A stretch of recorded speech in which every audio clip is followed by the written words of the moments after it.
Literary Creativity in Michel de Montaigne's Essays by Jean Vespasian. I define creativity as the ability to do great things with few resources. It is a combination of ingenuity, resourcefulness, and focus. Note that this definition includes a useful output as a key requirement. Michel de Montaigne, 1533 to 1592, is the archetype of long-term literary creativity.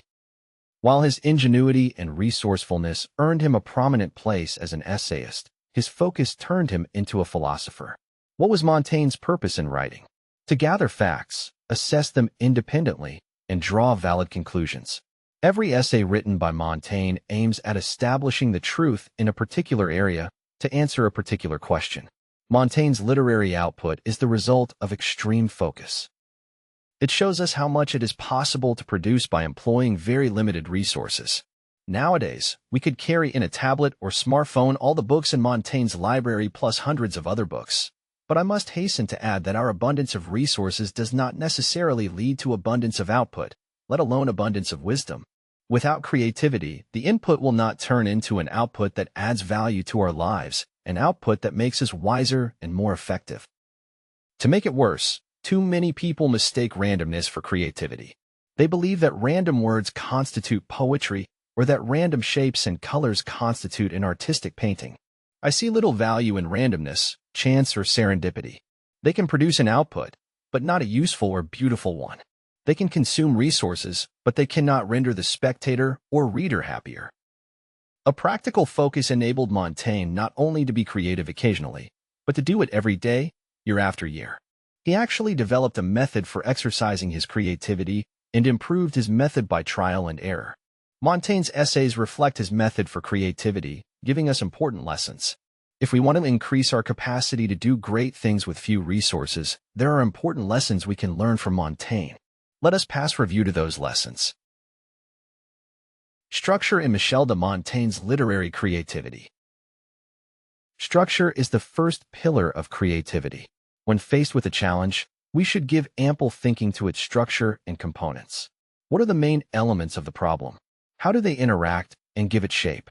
If we think in terms of structure, chances are that we'll come up with solutions that address the problem effectively, that is, without waste or delay. Montaigne defined the structure of his essays at the start of his literary activity. He was 30 years old at that time. If we read essays written 20 years later, the structure had stayed practically the same. During those 2 decades, Montaigne had addressed dozens of subjects, but it kept the structure intact. Why? Because it enabled him to exercise his creativity very effectively. For instance, when he was in his 40s, he wrote the essay on the custom of wearing clothes, employing exactly the same structure as in prior years. He started with a statement or question, provided half a dozen illustrations from history, gave arguments in favor and against, and drew a conclusion. In this case, Montaigne concluded that a person's identity is far more important than his clothes, which can only provide us with preliminary clues. If we take another essay from the same period, for instance, the one titled, On the Education of Children, we can ascertain that Montaigne had changed the contents, leaving the structure untouched. When dealing with recurrent problems or projects, let us imitate Montaigne and create a solid structure. Integration in Michel de Montaigne's literary creativity. Integrate the inputs into principles and put the principles into practice right away. Creativity requires integration of facts and concepts. In order to produce a valuable output, we should first have an organized picture in our mind. Montaigne reread the books in his library often, but his goal was not to memorize them. He wanted to draw universally valid principles that he could put into practice. As time went by, Montaigne combined those principles with his own experience and also with each. The process resulted in an integrated intellectual edifice where each piece is connected to all others and where discrepancies have been removed. Montaigne's essay on experience provides an example of seamless integration of historical anecdotes, general principles, and personal experience. Its conclusion is a keystone crowning a structure that dissolves all contradictory arguments. Integration enables creativity because it gives quick access to prior data.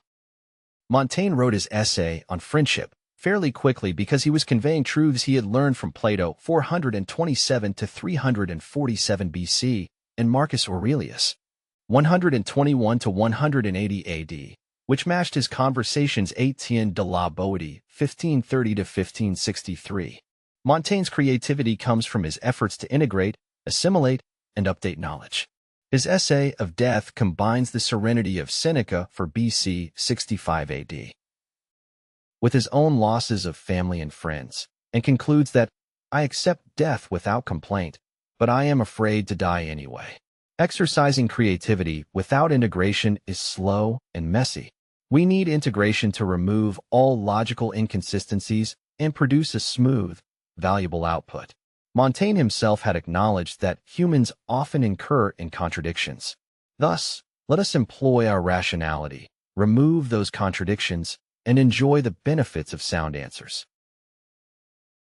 If you are interested in putting rational ideas into practice in all sorts of situations, I recommend my book, Undisrupted: How Highly Effective People Deal with Disruptions. For more information, go to johnvespasian.com.